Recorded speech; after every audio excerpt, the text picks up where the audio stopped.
അനാർക്കലി മരിക്കാറൊരു ചർമ്മ കണ്ട പ്രായം ഒന്നുമില്ല. ഇത്രയും പ്രായമുള്ള ഒരു കൊച്ചിന്റെ അച്ഛനാണെന്ന് പറയത്തേ ഇല്ല കേട്ടോ. എത്രയുള്ള കൊച്ചിന്റെ പ്രായമുള്ള കൊച്ചിന്റെ അച്ഛൻ ഇടയ്ക്കിടയ്ക്ക് ഈ പ്രായത്തിന് പറയണ്ടത് ഒരു പ്രാവശ്യം പറഞ്ഞാൽ സന്തൂർ ഡാഡി ആയിരിക്കുന്നു. ഈ ആദ്യത്തെ സിനിമ കണ്ടപ്പോൾ വീട്ടുകാരുടെ റിയാക്ഷൻ ഇങ്ങനെ പറയുന്നത് അറിയാത്ത പണിക്ക് കൊല്ലയുടെ മോനെ എന്ന് പറഞ്ഞായിരുന്നു. ഇല്ലില്ല, അത് വീണയുടെ ഇരിക്കും പറഞ്ഞു. നീ എവിടെ പരിപാടി അവതരിപ്പിച്ചാലും ഇത് തന്നെയാണല്ലോ അതിന്റെ വിധി. ഒന്ന് പോയ ഒരു മനുഷ്യനെങ്ങനെ ദേഷ്യപ്പെടാതിരിക്കാൻ പറ്റുന്നത്? അന്ന് ഇനി മുതൽ ദേഷ്യപ്പെട്ടു.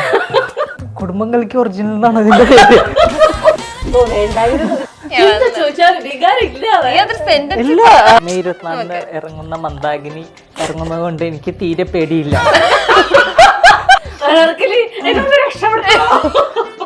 ഒരു എടാപോടാ ബന്ധമാണോ നിങ്ങൾ തമ്മില്? അൽത്താഫേ എടാ അതൊക്കെ വിളിക്കണം. ഞാനിങ്ങനെ കുറച്ച് ഈ അൽത്താഫ്ക്കാന്നൊക്കെ ഞാൻ വിളിക്കണം. എനിക്ക് രണ്ടുപേർക്കും ഈക്വൽ സ്ക്രീൻ സ്പേസ് ഒക്കെ അല്ലേ സംവിധായകൻ തന്നേക്കുന്നത്? അൽത്താഫിനാ കൂടുതൽ പൈസയും കൂടുതൽ അൽത്താഫിനാ തോന്നുന്നല്ലേ? ഏറ്റവും നന്നായിട്ട് ഉണ്ടാക്കിയെന്ന് പറഞ്ഞ ഭാര്യ പ്രശംസിച്ച ആ ഐറ്റം എന്താണ്? വലിച്ചെറിയായിരുന്നു. കുക്കിംഗ് ഇഷ്ടമേ അല്ലാത്ത ഭർത്താവ്, യൂട്യൂബ് നോക്കി പഠിക്കാൻ പറയും. ഫ്രണ്ട്സിനോടൊപ്പം കറങ്ങുന്ന ഭർത്താവ്, നിർത്തിക്കോളാൻ പറയും. എന്നാലും ഇഷ്ടമുള്ളൊരു പാട്ട് ഏതായിരിക്കും? ഏതാണ് ഞാൻ കേൾക്കുന്നത്? ഒരു കന്നഡ പാട്ടുണ്ട്. അത് എനിക്ക് കേട്ടിട്ട് അത് പാടും. അയ്യടാ, ഈ കന്നഡ പാട്ടിനോട് ഇഷ്ടം തോന്നാനുള്ള കാരണം എന്തായിരുന്നു? അതില് വരികളുടെ അർത്ഥം. അതിൽ അഭിനയിച്ചിരിക്കുന്ന ഒരു നടിയോട് ഭയങ്കര ക്രഷ്. ചാനൽ ഇതോടെ പൂട്ടിക്കണം. അത്ര ഡള്ളാക്കിയിട്ടുള്ളൊരു പാട്ട് പാടും.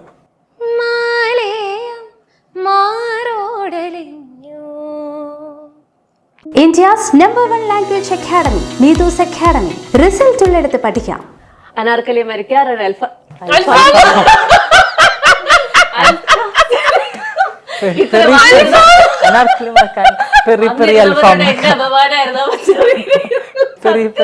എന്നൊക്കെയാണല്ലോ ആദ്യത്തെ അവസാന പരിപാടി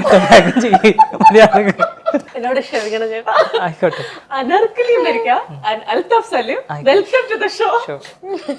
ഞാൻ ആക്ച്വലി ആലോചിക്കായിരുന്നേ, നിങ്ങളെ രണ്ടുപേരെ സിനിമയിൽ അവതരിപ്പിക്കുമ്പോ ഒരു സിനിമ ക്രൂവിനെ സംബന്ധിച്ച് എന്തൊക്കെ ഗുണങ്ങളാ. ഒരാള് സംവിധായകനും കൂടെയാണ്, അപ്പൊ സംവിധായകപരമായിട്ടുള്ള സജഷൻസും സഹായങ്ങളും ഒക്കെ ചെയ്തു കൊടുക്കും. മറ്റേ പാട്ടുകാരിയാണ്, സിനിമയിൽ പാട്ട് പാടിക്കാം, അങ്ങനെ ലാഭം ഉണ്ടാക്കാം. ആ ലാഭം രണ്ടും നിങ്ങൾ ചെയ്തു കൊടുത്തായിരുന്നോ മന്ദാകിനിക്ക് വേണ്ടിട്ട്? ഇല്ല, അതിനുള്ള റെമ്യൂണറേഷൻ തന്നില്ല. ആക്ടിങ്ങിനുള്ള റെമ്യൂണറേഷൻ മാത്രമേ തന്നുള്ളൂ. അത്രേ തന്നുള്ളോ? അയ്യോടാ. പാട്ടിനോ? പാട്ടിന് ആ പാട്ട് പാടിയായിരുന്നു ഒരു പാട്ട്. അതിന് റെമ്യൂണറേഷൻ തന്നായിരുന്നു? ആക്ച്വലി അതായത് ഈ അൽത്താഫ് ഈ അടുത്ത കാലത്ത് നമ്മൾ ശ്രദ്ധിച്ചു കഴിഞ്ഞു കഴിഞ്ഞാല് കല്യാണ സദസ്സുകളില് ഒരു ഒഴിച്ചുകൂടാനാകാത്ത ഘടകമായല്ലേ. പ്രേമലൂലും ഒരു കല്യാണം കഴിക്കുന്നു. ഗാനമേളയിലോ നീ വിളിക്കാതെ അല്ല, പ്രേമലൂര് കല്യാണം കഴിക്കുന്നു, മന്ദാകിനിയിൽ വീണ്ടും കല്യാണം കഴിക്കുന്നു. മൊത്തം ഒരു കല്യാണമയമാണല്ലോ അൽത്താഫ്. സീസൺ അതാണല്ലോ. കല്യാണപ്രായമായി ആണല്ലേ? കല്യാണപ്രായമായി, കൊച്ചുമായി, എന്നാലും പറയുമ്പോ. പക്ഷെ കണ്ടല്ലോ, ചർമ്മ കണ്ട പ്രായം ഒന്നുമില്ല. ഇത്രയും പ്രായമുള്ള ഒരു കൊച്ചിന്റെ അച്ഛനാണെന്ന് പറയത്തേ ഇല്ല കേട്ടോ. എത്രയുള്ള കൊച്ചിന്റെ അല്ലേ? കൊച്ചിന്റെ അച്ഛൻ 5 വയസ്സായില്ലേ കുട്ടിക്ക്? അല്ലേ? 6 പോകുന്നു. 6 പോകുന്നല്ലേ? ശരിക്കും അനാർക്കലി സത്യല്ലേ ഞാൻ പറഞ്ഞ? അല്ലേ, തീരെ കുഞ്ഞായിട്ടല്ലേ ഇരിക്കുന്നത്. അങ്ങനെ ഈ ഇങ്ങനത്തെ ഇതിന്റെ ഒരു രഹസ്യം എന്താ? അതേ സാധനം, അതേ സോപ്പും സന്തൂർ ഡാഡി ആയിരിക്കുന്നു. Santoor daddy star. ഒരു എടാപോടാ ബന്ധമാണോ നിങ്ങൾ തമ്മില്? നല്ല പ്രായമില്ലേ? മിക്കപ്പോഴും അൽത്താഫേ എടാ അതൊക്കെ വിളിക്കണം. ഞാനിങ്ങനെ കുറച്ച് ഈ അൽത്താഫ്ക്കാന്നൊക്കെ ഞാൻ വിളിക്കണം. ഇടയ്ക്കിടയ്ക്ക് ഈ പ്രായത്തിന് പറയണ്ടത് ഒരു പ്രാവശ്യം പറഞ്ഞാൽ അല്ല, സത്യമായിട്ട് അൽത്താഫിനെ പണ്ട് പ്രേമത്തിന്റെ സമയത്ത് ഞാൻ ഇന്റർവ്യൂ എടുത്തിട്ടുണ്ട്, ഒരു 4 വർഷം മുൻപ്. അന്നോ ഇന്നും ഒക്കെ ഇങ്ങനെ തന്നെ ഇരിക്കുന്നത്. സാധാരണ ഞാനത് സ്ത്രീകളോടാണ് പറയാറുള്ളത്, പുരുഷന്മാരോട് ഇത് അധികം പറയാറില്ലായിരുന്നു. ഇന്നാണ് എനിക്കത് പറയാനുള്ള ഒരു അവസരം കിട്ടിയത്. പ്ലീസ് അത് കൊളാക്കി തരുകയും ചെയ്തു. ഇത്രയും ദിവസം നമ്മൾ ഷൂട്ടിങ്ങിന് ത്രൂ ഔട്ട് കൂടെ ഉണ്ടായിരുന്ന ഒരാളാണല്ലോ. ശ്രദ്ധിച്ച ഒരു ക്യാരക്ടറിസ്റ്റിക്സ് അല്ലെങ്കിൽ ഒരു പ്രത്യേകത എന്താണ്? നേരെ മുഖത്തോക്കി കാര്യങ്ങളൊക്കെ പറയും. സ്ട്രേറ്റ് ഫോർവേഡ് ആണ്, വേറെ ഫേക്ക് അല്ല, ഒറിജിനൽ പരിപാടിയാണ്. ആണല്ലേ? ഒറിജിനൽ ആണ്. ഒറിജിനൽ അനാർക്കലിയാണ് ഞങ്ങളുടെ ഒറിജിനൽസ് ചാനലിൽ വന്നിരിക്കുന്നത് അല്ലേ? ചാനലിന്റെ പേര് ഒറിജിനൽസ്. അത് ഒറിജിനലാണോ? നല്ല ഒറിജിനലാ. ഇനി അൽത്താഫിനെ കുറിച്ച് ശ്രദ്ധിച്ച ഒരു ക്യാരക്ടറിസ്റ്റിക്സ് കേൾക്കട്ടെ. എത്ര ഓരോ പറഞ്ഞ് തീരില്ല സത്യം പറഞ്ഞ. അൽത്താഫ് ഈ പറഞ്ഞ പോലെ ഭയങ്കര എന്റർടൈനറാണ്. ഇങ്ങനെയൊക്കെ ഇരിക്കുമെങ്കിലും നമ്മള് ബോറടി ഒന്നുമില്ല. ഇപ്പോഴും എന്റർടൈനറാണ് ആക്ച്വലി. പക്ഷെ ബോറടി ഒന്നുമില്ല. ഫുൾ ടൈം എന്തെങ്കിലും കൗണ്ടറൊക്കെ അടിച്ച് നമ്മളെ ഫുൾ ടൈം ചിരിപ്പിച്ച് അങ്ങനെ എല്ലാരെയും അങ്ങനെ ഹാപ്പി ആക്കി നിർത്തുന്ന ഒരാളാണ്. പിന്നെ അങ്ങനെ ദേഷ്യപ്പെടുകയൊന്നുമില്ല, അങ്ങനെ ദേഷ്യമൊന്നുമില്ല. ദേഷ്യം ഉണ്ടെങ്കിൽ നമുക്ക് അങ്ങനെ മനസ്സിലാവുന്നില്ല. വളരെ സട്ടിലായിട്ട് തന്നെ ഡീൽ ചെയ്യും. ചെറിയ പല്ലടിക്കണ ഒച്ചയൊക്കെ കേൾക്കും, മനസ്സിലാവില്ല. വീട്ടിൽ അങ്ങനെ തന്നെയാണോ? ഈ പല്ലടിക്കുന്ന ഒച്ച മാത്രമേ കേൾപ്പിക്കാറുള്ളൂ? വീട്ടിലൊന്നുമില്ല, സമാധാനപ്രിയനാണ്. ഈ ജീവിതം ഒരു കല്യാണം കഴിഞ്ഞ ഒരു ജീവിതമാണല്ലോ മന്ദാകിനി കാണിക്കുന്നത്. യഥാർത്ഥ ജീവിതത്തിലും മന്ദാകിനിയിലും തമ്മിലുള്ള ഒരു സാമ്യം എന്താണ്? ഇല്ല, അത് സാമ്യമൊന്നുമില്ല. കാരണം ഇതില് കല്യാണം കഴിഞ്ഞുള്ളതല്ല, അതായത് കഥ നടക്കണത് കല്യാണ ദിവസത്തെ കഥയാണ്. അപ്പൊ അതൊരു ഈ പറഞ്ഞോണ്ട് നമുക്ക് ഇപ്പൊ റിവീൽ ചെയ്യാൻ പറ്റില്ല, ചെറിയൊരു ട്വിസ്റ്റ് പരിപാടിയാണത്. അതും ആരുടെ ജീവിതമായിട്ടും അങ്ങനെ ബന്ധം കാണാൻ സാധ്യതയില്ല. അങ്ങനെ ഉണ്ടാവാതിരിക്കട്ടെ എന്നുള്ളതാണോ? അങ്ങനെ ഉണ്ടാവാതിരിക്കട്ടെ എന്നുള്ളതാണ്. അങ്ങനെയാണെങ്കിൽ ഇത് നിങ്ങളുടെ എന്താ പറയാ പേഴ്സണൽ ലൈഫിലേക്ക് വരട്ടെ. അങ്ങനെയാണെങ്കിൽ ഇത്ര നേരം എന്തായിരുന്നല്ലേ, അങ്ങനെയല്ല, കുറച്ച് വേറെ വിശേഷങ്ങൾ. ലോക കാര്യങ്ങളാണോ? അല്ല, ലോക കാര്യങ്ങൾ. ആദ്യത്തെ ഷോട്ട്, അനാർക്കലിയുടെ ജീവിതത്തിലെ ആദ്യത്തെ ഷോട്ട് ഓർമ്മയുണ്ടോ? ഏതായിരുന്നു? ആനന്ദം അഭിനയിക്കുമ്പോഴായിരുന്നു. അതില് ആ സോങ്ങിനുള്ള ബുക്കിങ്ങിന് അടച്ച് ഇങ്ങനെ അതായത് ഫസ്റ്റ് എന്തായിരുന്നു മനസ്സിലൂടെ അപ്പൊ കടന്നുപോയത്? ഒന്നുമില്ല, അതില് ആദ്യം എന്റെ മുഖം പോലും അല്ലായിരുന്നു, ആ ബുക്കിന്റെ ഷോട്ടായിരുന്നു. അപ്പൊ അതിങ്ങനെ നോക്കിയ പിന്നെ അത് നോക്കി ചിരിക്കുക. ഇതിനു വേണ്ടി ഇത്ര ടെൻഷൻ അടിക്കേണ്ട കാര്യമൊന്നും ഇല്ല. ജീവിതത്തിലെ പ്രേമത്തിലെ ഷോട്ടാണ്. മറ്റേ ചായക്കടയിലോട്ട് വന്ന ഇതൊരു ഷോട്ടായിരുന്നു എന്നാണ് എന്റെ ഓർമ്മ. അപ്പൊ എന്തായിരുന്നു മനസ്സിലൂടെ പോയത്? പ്രത്യേകിച്ചൊന്നും മനസ്സിലൂടെ പോയില്ല, കൊറേ നാളായില്ലേ, എനിക്ക് ഓർമ്മയില്ല. എനിക്ക് ആദ്യത്തെ സിനിമ കണ്ടപ്പോൾ വീട്ടുകാരുടെ റിയാക്ഷൻ ഓർമ്മയുണ്ടോ? ഇല്ല, ഓർമ്മയില്ല. അങ്ങനൊന്നും പറയല്ലടാ, എന്തെങ്കിലും എന്ത് പറയും? എന്തേലും പറഞ്ഞതാ? അനുഗ്രഹിച്ചതോ അങ്ങനെയൊക്കെ? പിന്നെ അനുഗ്രഹിച്ചത് വീട്ടുകാർക്ക് വേറെ പണിയില്ലേ? ഇങ്ങനെ പറയണോ? അറിയാത്ത പണിക്ക് പോലെടാ മോനെ എന്ന് പറഞ്ഞായിരുന്നു? ഇല്ല, അത് വീണയുടെ ആയിരിക്കും പറഞ്ഞിട്ടില്ല. അങ്ങനെ പറഞ്ഞിട്ടില്ല. ഇല്ലില്ല. അവര് ഭയങ്കര സന്തോഷമായി മോനെ, അഭിമാനം ഉണ്ടെന്ന്. ആദ്യത്തെ ഇന്റർവ്യൂ കഴിഞ്ഞിട്ട് എന്തായിരുന്നു പേരൻസിന് വീണയോടുള്ള? ഇനി മേലായി വീട്ടില് അവരെ അറിയിച്ചില്ല, അത് കണ്ടിട്ടേ ഇല്ല. കണ്ടിട്ടുണ്ടാവുമായിരിക്കും, എന്നോടൊന്നും പറഞ്ഞിട്ടില്ല. എന്തായിരുന്നു അനാർക്കലിയുടെ വീട്ടിൽ എന്തായിരുന്നു ആദ്യത്തെ സിനിമ ആനന്ദം കണ്ടു കഴിഞ്ഞിട്ട് വീട്ടുകാര് പറഞ്ഞത്? അല്ല, ആനന്ദം ഞാൻ മനസ്സിലാക്കി, എനിക്ക് എന്റെ ക്യാരക്ടർ അങ്ങനെ ഭയങ്കര അഭിനയ സാധ്യതകളുള്ള ഒരു വേഷം ആയിരുന്നില്ല. പക്ഷെ ക്യാരക്ടർ വളരെ നല്ലതായിരുന്നു, ആൾക്കാരെ നോട്ടീസ് ചെയ്ത ക്യാരക്ടറാണ്. അപ്പം മൊത്തത്തിൽ സിനിമ എല്ലാവർക്കും ഇഷ്ടപ്പെട്ടായിരുന്നു. അപ്പം ഒബ്വിയസ്ലി അവര് വളരെ പ്രൗഡായിരുന്നു ആനന്ദം കണ്ടതിന് ശേഷമൊക്കെ. ഷൂട്ടിംഗ് സെറ്റിൽ ദേഷ്യപ്പെട്ട ഒരു സിറ്റുവേഷൻ ഉണ്ടോ? പിന്നെ അതേതായിരുന്നു? അവസാനം എല്ലാത്തിലും ഉണ്ടോ? ഞാൻ അങ്ങനെ ആരെങ്കിലും ഇൻസൾട്ട് ചെയ്യുന്ന രീതിയിലൊന്നും ദേഷ്യപ്പെടാറില്ല. തേങ്ങേക്കൻ്റെ അടുത്ത് എറിയും, ചെറിയ എന്തെങ്കിലുമൊക്കെ കൗതുകങ്ങൾ. അങ്ങനെ സെറ്റിൽ അങ്ങനെ ആക്ച്വലി ഭയങ്കര ദേഷ്യം വരുന്ന ആളാണ്, സാധനങ്ങളൊക്കെ വലിച്ചെറിയും അങ്ങനെ. പക്ഷെ അങ്ങനെ സെറ്റിൽ ഇടയ്ക്ക് സൈക്കോ ആവാറുണ്ട്. പക്ഷെ അങ്ങനെ സെറ്റിലൊക്കെ ഒന്നും ചെയ്യാറില്ല. അൽത്താഫിൽ എങ്ങനെ ദേഷ്യം വരുമ്പോ? സെറ്റിൽ ദേഷ്യപ്പെട്ടിട്ടുണ്ടോ ഇന്ന് വരെ? ഇത്രയും വർഷം 2015 മുതലുള്ള കരിയറിൽ ഇന്ന് വരെ ദേഷ്യപ്പെട്ടിട്ടില്ല? ഇല്ലെന്നാണ് എന്റെ ഓർമ്മ. വീട്ടില് ദേഷ്യപ്പെട്ടിട്ടുണ്ടോ? ഇല്ല.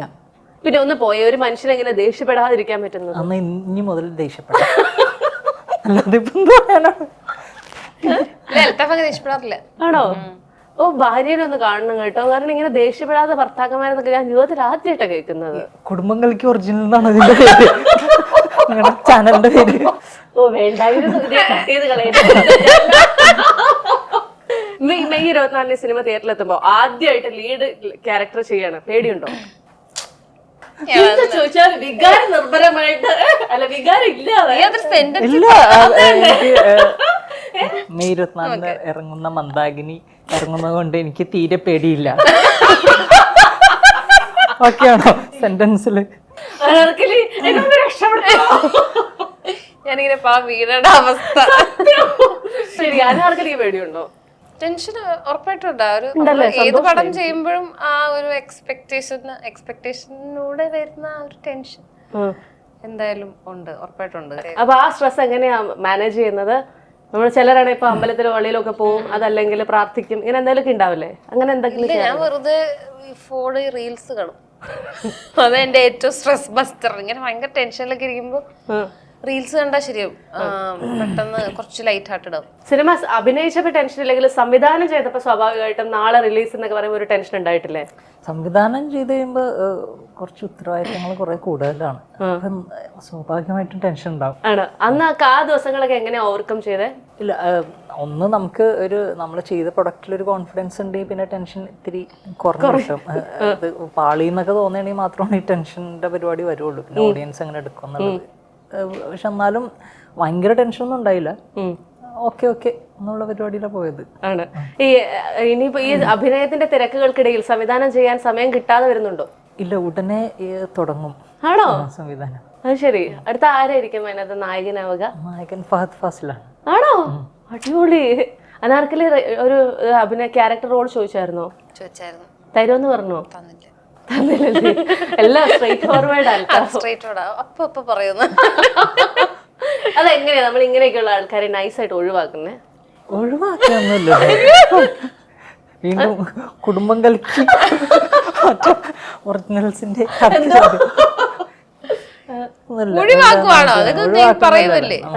സീൻ ഇല്ല എന്നങ്ങ് പറയാണ് അല്ലേ? പറ്റിയ ഒരു വേഷം ഇതിലില്ല എന്ന് പറഞ്ഞാൽ ഒഴിവാക്കില്ല, സ്നേഹത്തോടെ പറയല്ലേ. അത്രേ ഉള്ളൂ. നമുക്ക് കുറച്ചൊന്ന് വൈബ് ആക്കാൻ വേണ്ടിട്ട് ഒരു പാട്ട് പാടുമോ?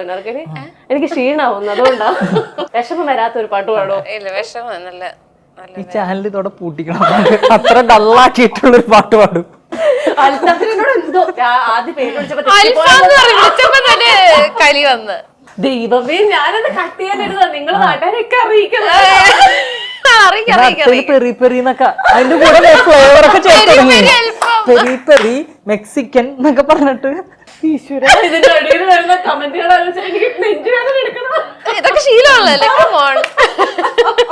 അയ്യോ, ഒരു പാട്ട് പാടും. മാറോടലിഞ്ഞു മൈ കണ്ണിൽ മാമ്പൂ വിരിഞ്ഞു മഞ്ഞിൽ കുതിർന്നാടും പൊന്നിന്നാട ഒന്നൊന്നായഴിഞ്ഞു എൻ്റെ നെഞ്ചിൽ ചെണ്ടുമല്ലിപ്പൂവിൻ നേർത്ത ചെല്ലക്കും പൊലഞ്ഞു. ആ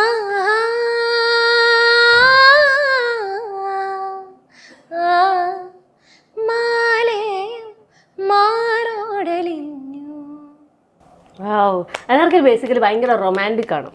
മനസ്സിലായിട്ടുണ്ടോ അത്? അല്ലേ? അങ്ങനെ ഇങ്ങനെയുള്ള പാട്ടുകളോട് പ്രത്യേക താല്പര്യമുള്ള അൽത്താഫ് എങ്ങനെയാണ്? റൊമാൻറ്റിക് ആണ്? ഈ പാട്ടിന് താല്പര്യമില്ല. അൽത്താഫ് ഏത് പാട്ടുകളായിരിക്കും താല്പര്യം ഉണ്ടാവുക? അങ്ങനെയൊന്നുമില്ല. എന്നാലും ഇഷ്ടമുള്ള ഒരു പാട്ട് ഏതായിരിക്കും? എന്തിനാണ് പാടിക്കാനാണോ? പാടില്ല, ഞാൻ ഈ ചാനൽ പൂട്ടിക്കില്ല. കുറച്ചുകൂടി ശുദ്ധ സംഗീതമാണ് കുറച്ചുകൂടി ഇഷ്ടം. അതേതാണ്? ഒരു എക്സാമ്പിൾ പറഞ്ഞ ഇപ്പൊ സ്ഥിരമായിട്ട് കേൾക്കാൻ സാധ്യതയുള്ള അല്ല കേൾക്കാറുള്ള ഒരു പാട്ട്. പല സമയത്തും പല പാട്ടുകളും ഈ സമയത്ത് കേൾക്കാൻ സാധ്യതയുള്ള ഒരു പാട്ടെന്ന് പറഞ്ഞേ. ഈ സമയത്ത് എന്ത് വിദ്യതായിരിക്കും അല്ലേ? ഇല്ല, അല്ല അതെന്തായാലും ആണല്ലോ. അതിന് കേൾക്കുന്ന പാട്ട് ഇളയരാജയുടെ ഏതോ ഒരു പാട്ടുകളൊക്കെയാണ്. ഏതോ പാട്ടോ? കാരണം വെച്ചാൽ കൊറേ പാട്ടുകളുണ്ട്. എനിക്ക് ഒരെണ്ണം ഏതാണ് ഞാൻ കേൾക്കുന്നത്? അന്ന് ഞാനൊന്ന് പ്ലേലിസ്റ്റ് എടുത്തോട്ടെ. ഏറ്റവും ഇഷ്ടമുള്ള ഒരു കന്നഡ പാട്ടുണ്ട്. കന്നഡ സപ്തസാഗര ദാച്ചിയല്ലോ എന്ന് പറഞ്ഞ പടത്തില് ഒലവേ ഒലവേ എന്ന് പറഞ്ഞ പാട്ടാണ്. ദാച്ചിയല്ലോ അയ്യടാ, എനിക്ക് വേണ്ടി അനാർക്കലി പാടുന്നതാണ്. രമണൻ കോതയിലെ പറഞ്ഞിട്ട്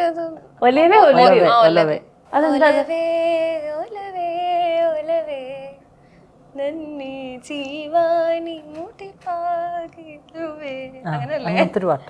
ലക്ഷക്കണക്കിന് കോടിക്കണക്കിന് മലയാളം പാട്ടുള്ളപ്പോ ഈ കന്നഡ പാട്ടിനോട് ഇഷ്ടം തോന്നാനുള്ള കാരണം എന്തായിരുന്നു? അതില് വരികളുടെ അർത്ഥം എന്താണെന്ന് ഇതുവരെ മനസ്സിലായിട്ടില്ല. പക്ഷെ നല്ല പാട്ടാണ്. ഇല്ല അതിൽ അഭിനയിച്ചിരിക്കുന്ന ഒരു നടിയോട് ഭയങ്കര ക്രഷ.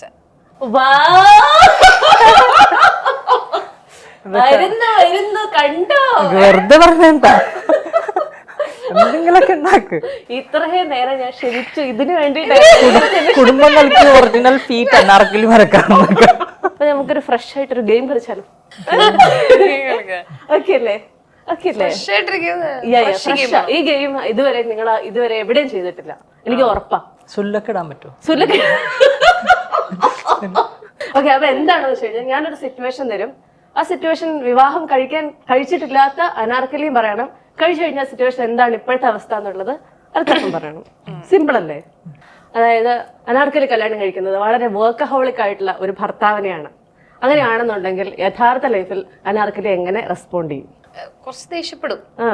എനിക്ക് പിന്നെ ഭയങ്കര വർക്കഹോളിക് ആവുന്നത് നല്ലതാ ആക്ച്വലി.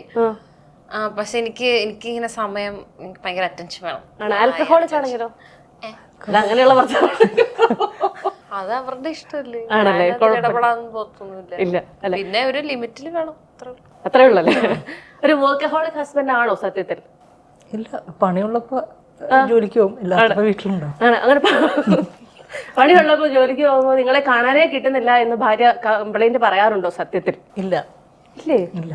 അതെന്താ? അപ്പോഴെങ്കിലും പോട്ടെ എന്നാണോ ബാലൻസ് ചെയ്തിട്ടാണല്ലോ ജീവിതം പോണത്. എറണാകുളം ഒക്കെ ഉണ്ടെങ്കിൽ നമ്മൾ വീട്ടിൽ നിന്ന് തന്നെ പോയി വരുള്ളൂ. ഇത് സീരിയസ് ആയിട്ട് ആൻസർ പറയുന്നില്ല കേട്ടോ. ഇതന്നെ വേണേ ചിരിച്ചിട്ട് പറയാം. കോമഡി ഓക്കെ, അങ്ങനെയാണെങ്കിൽ അടുത്തേക്ക് കുക്കിംഗ് ഇഷ്ടമേ അല്ലാത്ത ഭർത്താവ്, അങ്ങനെയാണെങ്കിൽ എങ്ങനെ റെസ്പോണ്ട് ചെയ്യും? യൂട്യൂബ് നോക്കി പഠിക്കാൻ പറയും. നിർബന്ധമാണല്ലേ? സ്ട്രിക്റ്റ് ആണ്. സ്ട്രിക്റ്റ് ആണ്. അത് ഒരു വിട്ടുവീഴ്ചയില്ല കാര്യത്തിൽ. കുക്കിംഗ് അറിയത്തില്ലെങ്കിൽ ഞാൻ അയാളെ പിന്നെ ദേഷ്യം ഞാൻ പഠിച്ചോളൂ, ഒരു സമയം എടുത്ത് പഠിച്ചോളൂ, പതുക്കെ ഞാനും വേണേ പഠിപ്പിച്ചു തരാന്നൊക്കെ പറഞ്ഞു. ആണോ? അത്രേ ഉള്ളൂ. കുക്കിംഗ് അറിയുന്ന ഭർത്താവാണോ? ഞാൻ കുക്ക് ചെയ്യും. ആണോ? എന്താ സാധാരണ മാസ്റ്റർ? അങ്ങനെയൊന്നുമില്ല, ജീവിക്കാൻ പറ്റുന്ന അല്ലറ ചില്ലറ ഡിഫോൾട്ട് വിഭവങ്ങളൊക്കെ ഉണ്ടല്ലോ. ചോറ്, ഇപ്പൊ രാവിലെ ആണെങ്കിൽ അപ്പം, ദോശ. ഇത്രയൊക്കെ അറിയോ? പിന്നെ മനുഷ്യനല്ലേ. ആണോ? ഏറ്റവും നന്നായിട്ട് ഉണ്ടാക്കിയെന്ന് പറഞ്ഞ ഭാര്യ പ്രശംസിച്ച ആ ഐറ്റം എന്താണ്? വലിച്ചെറിയായിരുന്നു. പ്രശംസിച്ചിട്ടൊന്നുമില്ല, പിന്നെ തീരെ നിവൃത്തിയില്ലാത്തോണ്ട് കാശ് കൊടുത്ത് വാങ്ങിയായിരുന്നു. ഫ്രണ്ട്സിനോടൊപ്പം കറങ്ങുന്ന ഭർത്താവ്, ഭാര്യയ്ക്കൊപ്പം സമയമില്ലാത്ത ഭർത്താവ്, അങ്ങനെയാണെങ്കിൽ എങ്ങനെ റെസ്പോണ്ട് ചെയ്യും? നിർത്തിക്കോളാൻ പറയും. ഇതെല്ലാം കേട്ടിട്ട് വേണം ഒരു ഭർത്താവ് ആവാൻ അങ്ങ് ചെല്ലാൻ കേട്ടോ. പരിപാടി ഇവിടെ പരിപാടി നിർത്തിക്കോ. അതും ഫ്രണ്ട്സിനോട് കറങ്ങാം, എന്നെയും വിളിക്കണം, ഞാനും പോവും. ഫ്രണ്ട്സിനോട് കറങ്ങിക്കോ, പക്ഷെ എന്നെ കൂടെ വിളിക്കണമെന്നേ ഉള്ളൂ. വഴിയിൽ അവരെ ഇറക്കി വിടുകയും വേണം. എന്തോ സ്വന്തം ജീവിതമായിട്ട് അതിന് എന്തോ ബന്ധമുള്ളതുപോലെ. ഇത് എനിക്കോ? ഞാൻ ഒരു സ്ഥലത്തും പോകാറില്ല. അതെന്താ അങ്ങനെ? എനിക്ക് വീട്ടിൽ തന്നെ ഇരിക്കാൻ ഇഷ്ടം. ഭാര്യ വീട്ടുകാരെ കുറ്റം പറയുന്ന ഭർത്താവ് കുഴപ്പമില്ലെന്നല്ലേ? കുഴപ്പമില്ല, എനിക്ക് ഇഷ്ടമില്ലാത്ത വീട്ടുകാരൊക്കെ ആണെങ്കിൽ വേണമെങ്കിൽ രണ്ടു കുറ്റമൊക്കെ പറയാം. കുഴപ്പമില്ല, പറയുന്നുണ്ട്, കുഴപ്പമൊന്നുമില്ല. സ്വന്തം വീട്ടിൽ അച്ഛനമ്മ അനിയത്തി ചേച്ചി എങ്ങനെയൊക്കെ ആണെങ്കിലോ? അത് കുഴപ്പമൊന്നുമില്ല, അത് പ്രശ്നമൊന്നുമില്ല. അതൊക്കെ ഞാൻ വളരെ കൂളായിട്ട് തിരിച്ചവന്റെ വീട്ടുകാരെയും വിളിച്ചാൽ മതി. അങ്ങനെയാണെങ്കിൽ മന്ദാകിനി സെറ്റിൽ ഉണ്ടായിരുന്ന ഏറ്റവും രസകരമായ ഒരു സിറ്റുവേഷൻ പറയൂ. Fresh question. രസകരമായിട്ടുള്ളത് എനിക്ക് തോന്നുന്നു അനാർക്കലിക്കായിരിക്കും ഒരുപാട് രസകരമായിട്ടുള്ളത്. എനിക്ക് വളരെ കുറവായിരുന്നു. അല്ല, സീനൊക്കെ കുറവായിരുന്നു. അല്ല, അങ്ങനെയെങ്കിലും ഡൈവേർട്ട് ചെയ്ത് വിടാലോ എന്ന് പറഞ്ഞിട്ടാണ്. എനിക്ക് രണ്ടുപേർക്കും ഈക്വൽ സ്ക്രീൻ സ്പേസ് ഒക്കെ അല്ലേ സംവിധായകൻ തന്നേക്കുന്നേ? അത് അളന്നു നോക്കിയിട്ടില്ല.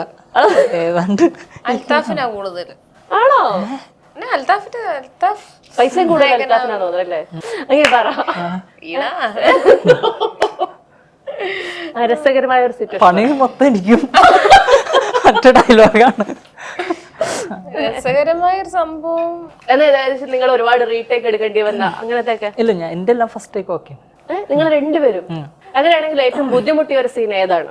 അഭിനയിക്കാനായിട്ട് ഏറ്റവും ബുദ്ധിമുട്ടിയ സീൻ? ആസ് യൂഷ്വൽ എല്ലാം ഈസി ആയിരുന്നു. അനാർക്കലി എങ്ങനെ ഇരുന്നു, 5-6 സീനിൽ ബുദ്ധിമുട്ടണം കണ്ടിരുന്നല്ലോ, അത് പറഞ്ഞു കൊടുക്ക്. അങ്ങനെയല്ല, ഒരു സിനിമയിലൊരു പെർട്ടിക്കുലർ ഒരു ട്വിസ്റ്റ് ഉണ്ട്. സിനിമ ഒരു ഇടയ്ക്ക് സിനിമയുടെ ഇന്റർവെല്ലിന് മുമ്പൊക്കെ ആയിട്ട് കുറച്ച് റിസ്കി ആയിട്ടുള്ള പരിപാടിയാണ്. പെൺകുട്ടി അത് ചെയ്യാന്ന് പറയുന്നത് കുറച്ച് റിസ്കി ആയിട്ടുള്ളതായിരുന്നു എന്നെ സംബന്ധിച്ചിടത്തോളം. അപ്പൊ അത് അതിനെപ്പറ്റി ചിന്തിക്കുകയും അത് ചെയ്യാൻ സംഭവിക്കും, ഇത്ര പേര് ഇപ്പൊ അവർക്ക് ഇഷ്ടപ്പെട്ടില്ലെങ്കിലോ അതൊക്കെ ആലോചിച്ച് ഞാൻ കുറച്ച് തലറിഞ്ഞു വീണ്. ഞങ്ങളുടെ അവസ്ഥ എന്താ ഇതിന് പറയാമോ, ഓട്ടനാട്ടം കണ്ട പോലെ എന്തോ ഒരു സിറ്റുവേഷൻ ഉണ്ടായിരുന്നു, അവിടെ എന്തോ സംഭവിച്ചു, എന്തൊക്കെയോ നടന്നു. മെയ് 24 അറിയാം. അങ്ങനെ ഏതായാലും അപ്പൊ മന്ദാകിനി തിയേറ്ററുകളിലേക്ക് എത്തുകയാണ്. അപ്പൊ പ്രേക്ഷകരോട് എന്താണ് ഇപ്പോഴെങ്കിലും പറഞ്ഞല്ലോ മന്ദാകിനി. തുടക്കം തൊട്ട് ഞാൻ മന്ദാകിനി മന്ദാകിനി തന്നെയല്ലേ പറഞ്ഞുകൊണ്ടിരിക്കുന്നത്. മന്ദാകിനിയോട് എന്താണ് പ്രേക്ഷകരോട് പറയാനുള്ളത്? മന്ദാകിനി ഗൈസിന് വളരെ എന്താണ് ഒരു ഫൺ ഫാമിലി എല്ലാതരം ഓഡിയൻസിനും കാണാൻ പറ്റുന്ന ഒരു ചിത്രമാണ്. നല്ല രീതിയിൽ നമ്മളത് ചിത്രീകരിച്ചിട്ടുണ്ട്, നല്ല രീതിയിൽ എല്ലാവരും പെർഫോം ചെയ്തിട്ടുണ്ട്. എൻ്റർടൈനിങ് ആയിരിക്കും എന്നുള്ളൊരു ഉറപ്പുണ്ട്. അപ്പോൾ അത് എല്ലാവരും തിയേറ്ററിൽ തന്നെ പോയി 24th കാണുക. അപ്പോൾ എല്ലാവരും 24-ാം തീയതി പോയി കണ്ട് പ്രോത്സാഹിപ്പിക്കുമെന്ന് വിചാരിക്കും. ആണ്. ഒരു കാര്യം ചോദിക്കാൻ മറന്നുപോയി, പെട്ടെന്ന് ഓർമ്മ വന്നേ. ടീച്ചറിൽ ഞാൻ കണ്ടു ചേട്ടനെ ഇതിനു മുൻപ് ആരെങ്കിലും ലവ് ചെയ്തിട്ടുണ്ടോ എന്ന്. ഇങ്ങനെ സ്വന്തം ജീവിതത്തിൽ ഇങ്ങനെ ഒരു ചോദ്യം കേട്ടിട്ടുണ്ടോ? ടീച്ചറിലോ? ആ അങ്ങനെ ഒരു കണ്ടില്ലേ? ട്രെയിലറിലാ? എങ്കിൽ ട്രെയിലറിലെ ട്രെയിലറാണോ? എനിക്ക് രണ്ടും ഒന്ന് തന്നെയാ തോന്നി. എങ്കിൽ അതിനകത്ത് ചേട്ടൻ ഇതിനു മുൻപ് ആരെങ്കിലും ലവ് ചെയ്തിട്ടുണ്ടോ എന്ന് ഈ ചോദ്യം സ്വന്തം ജീവിതത്തിൽ കേട്ടിട്ടുണ്ടോ? ചോദിച്ചിട്ടില്ല. അറിയാൻ താല്പര്യവും ഇല്ല. ഇല്ല, നമ്മള് ഓപ്പൺ ആയിട്ടാണല്ലോ ഒരു